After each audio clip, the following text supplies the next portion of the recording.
Ah, l'angoisse.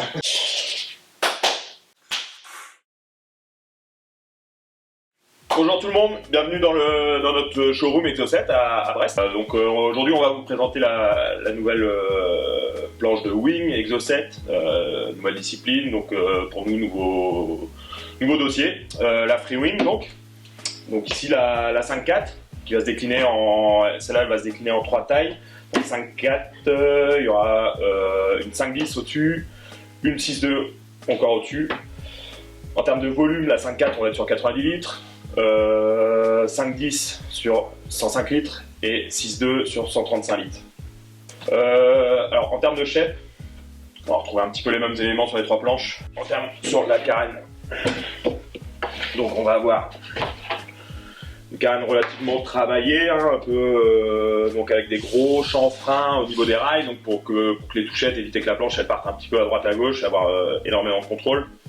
Après sur le reste de la carène en termes de concave, de V, tout ça, on est resté sur des choses qui marchaient déjà très bien sur nos planches de windsurf, donc avec un monoconcave sur l'avant qui va absorber tous les chocs avec l'eau quand on va redescendre du foil. Suivi d'un V plat classique. Voilà, la poignée en termes d'ergonomie pour porter avec le foil plus l'aile.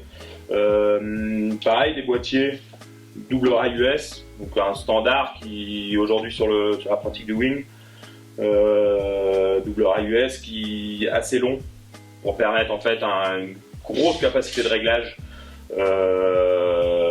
avec n'importe quelle feuille du marché. Chose importante, ce qui permet de prendre un foil X avec la planche et ça ira forcément dessus. Le foil X ira forcément mieux dessus. En termes de plan de pont, donc on a un léger concave sur le pont qui permet d'avoir de la stabilité à l'arrêt. Sur les positions de footstrap classique, hein, mono footstrap derrière, devant, donc pour l'instant ça on est sur la pré-série, donc on a, vous voyez, hein, des inserts classiques un peu type windsurf. On a fait rajouter 2 inserts devant pour ceux qui souhaitent naviguer en switch sans changer les positions de pied. Des positions un petit peu plus vagues, voilà, pour ceux qui préfèrent. L'idée est d'avoir des planches quand même somme toute polyvalentes pour monsieur tout le monde. Alors toujours pareil sur la planche, donc on est sur une pré-série. La marge derrière elle va être un petit peu moins haute là, il y a un petit peu là-dessus sur le design, mais c'est pas grave, ça a été modifié pour les planches de série, donc pas d'inquiétude là-dessus, tout va fonctionner. Donc toujours sur les planches de wing, donc voilà la 6.2, donc on va reprendre dans le même sens, hein, donc carène, comme sur la 5.4, du chanfrein un petit peu moins marqué parce qu'on est sur une pratique windsurf aussi, windfoil, donc on a besoin de moins de chanfrein que sur les petites planches. De plus, la longueur permet d'amortir un petit peu plus le clapot. On va retrouver un petit peu les mêmes accessoires, hein, que sur la 5.4, donc la poignée, les longs rails US pour avoir du réglage. Sur la carène, même chose. Au niveau du pont, donc toujours pareil, on va avoir un léger concave devant. Enfin devant sur toute la longueur de la planche. Le tail block, pas d'inquiétude, il sera moins gros que ça, on reste sur des pré-séries, il y a eu un petit coupé là-dessus, donc ça a été modifié.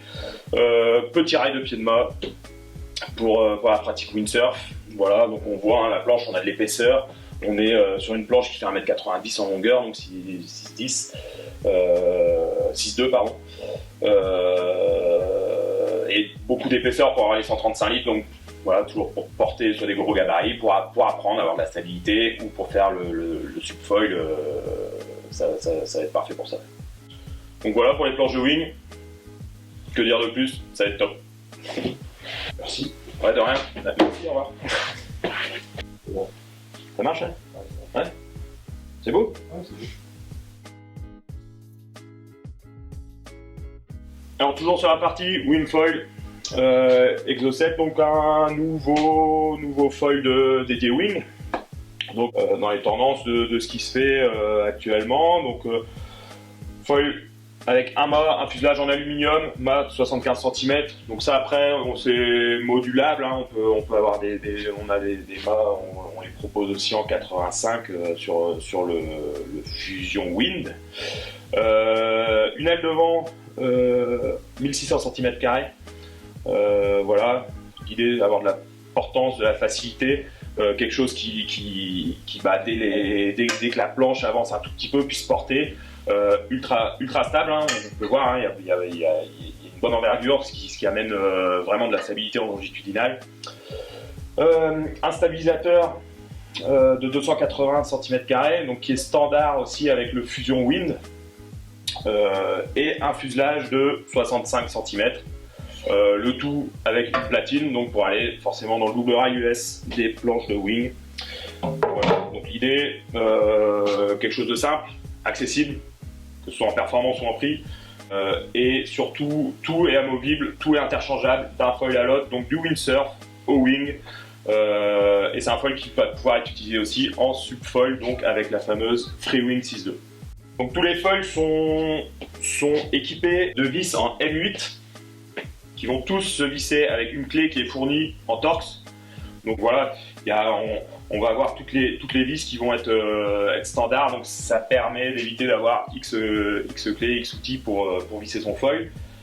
Autre chose intéressante, le stab donc qui lui va être réglable. Donc on peut voir les trous qui sont ovalisés. Donc on va dévisser un petit peu les deux vis. On va soit l'avancer pour enlever du lift, enlever de la puissance, soit le reculer pour, à l'inverse, remettre de la puissance vers le haut. Donc on peut jouer avec ça, ça se joue sur un petit centimètre, mais c'est super intéressant, ça évite d'avoir à rajouter des cales ou trouver des petits systèmes pour changer l'angle du stabilisateur.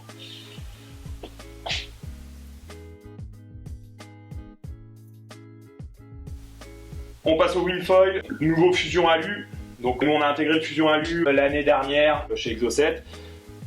Cette année, on change la couleur, il passe au noir. On garde sur le même esprit, mode 85, aluminium, fuselage de 75, aluminium, aile avant, Fusion 950, la même que l'année dernière. Le stab, qu'on a standardisé avec tout le reste de la gamme foil, donc qui est différent de l'année dernière. Alors comme sur les autres foils, le petit réglage avec les trous ovalisés, donc plus on va avancer, plus on va enlever de la puissance, plus on va reculer, plus on va rajouter de la puissance. L'intérêt de la Fusion 950, donc l'aile qui est devant, c'est qu'elle est aussi utilisable en wing, par vent un peu plus fort. Et on a une Fusion 1100 aussi qui va s'intercaler, donc entre la Fusion 1600 et la Fusion 950. Donc l'idée c'est d'avoir un panel d'aile pour un maximum de compatibilité en fonction des conditions de vent et de navigation. Les accostages. Ah ouais, tiens. Les accostages, donc on reste sur du standard. Donc l'idée est d'avoir quelque chose d'interchangeable, c'est-à-dire que vous prenez un Fusion Wind, vous prenez un Fusion Wind, vous pouvez passer d'un fuselage F65 à un fuselage F75 sans problème. Vous pouvez passer de la Fusion 950 à la Fusion 1600 sans problème. Vous pouvez passer du Backwing 280 à la Backwing 250 sans problème. Tout est standardisé avec les mêmes vis, les mêmes têtes, donc pas de souci là-dessus. Et c'est reparti. Et c'est reparti.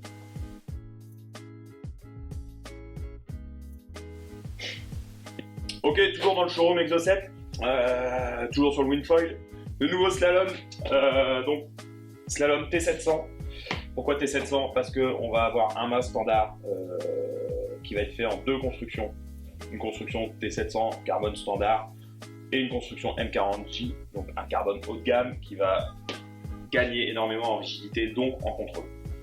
Le slalom T700, donc on va avoir un mât carbone T700 95, un fuselage en aluminium 95 aussi, une aile avant, la Race 720, donc on peut voir avec peu d'envergure, pas mal d'allongement, 720 cm², l'idée planer relativement tôt et surtout un maximum d'efficacité au vent de travers.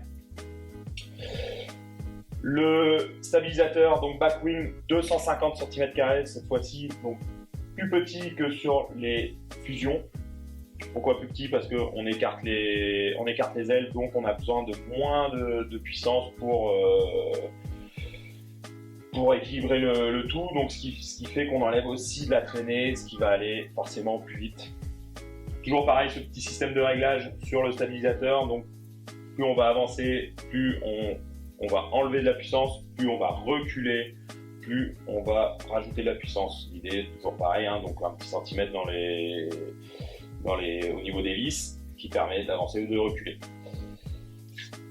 Le plus sur les feuilles orientées course, les petites cales de rec.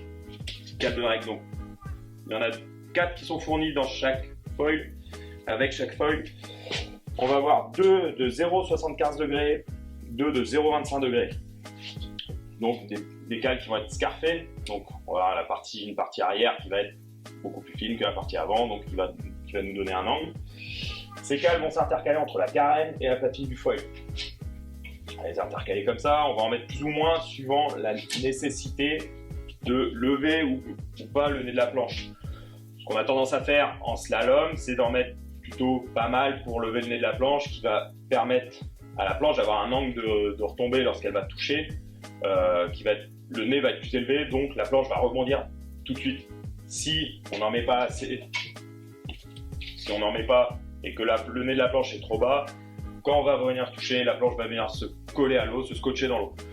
Donc on va jouer là-dessus. Ces réglages-là, ça va dépendre du rider, de la planche utilisée, de la voile utilisée. C'est un combo de réglages, donc ça c'est affiné pour tout le monde. Donc c'est pour ça qu'on en a mis plusieurs dans le pack. Il n'y a rien de prédéfini là-dessus. À vous de faire votre petite sauce avec ça. C'est interchangeable aussi. Of course, tout est interchangeable entre tous les feuilles. Vis standard, une clé standard qui marche sur tous les feuilles. C'est magique. Sur les feuilles, on est bon. Sur le planche de ring, on est bon. Et on enchaîne sur l'aile. C'est bon. Elle est magnifique. Ah, il est beaucoup plus loin du coup, parce que c'est pas grand. Alors, moi je fais tout petit du coup. C'est tout petit. Tout petit. Allez, c'est bon, c'est parti. C'est parti. Qui dit wing, dit aile de wing. Et voilà, nouvelle XO Atlas. Donc toute nouvelle aile de wing, c'est la première qu'on incorpore dans la gamme. Donc aujourd'hui 2 tailles qui vont être disponibles rapidement. Donc 4 m², 5 m², taille assez centrale, qui vont être suivies par une 3, 3 et une 6 m² rapidement. Le design est optimisé pour chaque surface. C'est-à-dire qu'on va avoir des formes, notamment de dièdre. Quand on parle de dièdre, donc c'est l'angle qu'on va donner là, hein, comme sur un foil, hein, le dièdre sur l'aile, l'angle qu'on va donner là, qui va être optimisé. Donc plus l'aile va être grande, plus on aura du dièdre. Plus facile. On cut. Cut. Sorti. J'étais sur quoi? L'envergure. L'envergure. Voilà. L'envergure. Donc l'envergure. Plus les ailes sont petites, forcément, moins on a d'envergure, donc moins on ne va avoir besoin de dièdre, donc de casser l'aile en deux. La latte qui va être en bas va moins traîner dans l'eau avec les petites ailes, donc on peut enlever ce dièdre. Speed Edging, triple rip stop. Donc voilà, ce qui fait que si vous le fracassez, ça va s'arrêter assez rapidement, donc ça évite que le speed s'ouvre en deux, comme certaines ailes de kite. La chute va être doublée, donc on double le spi au niveau de la chute, donc pareil, hein, toujours une idée de conserver de la résistance dans le temps. Qu'est-ce qu'on va avoir? On va avoir les renforts PVC, donc qui vont aller donc, de l'extrémité du boudin sur quasiment un quart. Donc voilà, l'idée c'est de garder du renfort et du ragage si jamais vous allez sur le bitume. Pareil, à chaque angle sur le boudin, on va avoir ce genre de renfort. Hop, on va tourner l'aile au niveau des poignées. Donc on va avoir 3 poignées. Une petite devant, donc hop, que vous pouvez voir là. La petite, donc qui va servir en surf à porter l'aile à une main, soit en surf, soit à porter directement sur la plage.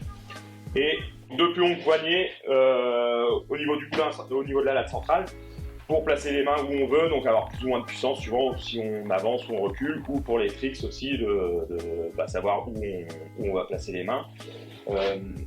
Pareil, l'idée est de pouvoir récupérer la poignée le plus rapidement possible, hein, que ce soit suivant où on place la main. Si on a des petites poignées, si la poignée est là et qu'on passe on a plus de chances de passer à côté que si on a une longue poignée. Comme pour le reste du matériel XO7 ou XO6, l'idée c'est d'avoir quelque chose de polyvalent, donc c'est facile pour débuter.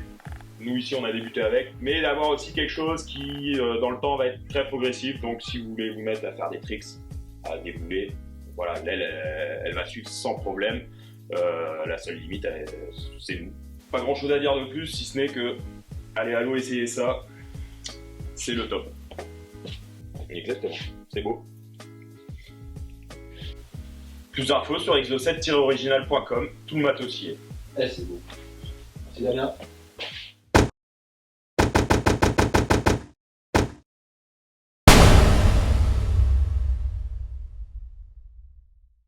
Ouais, j'en ai parlé des 3 et 6 mètres.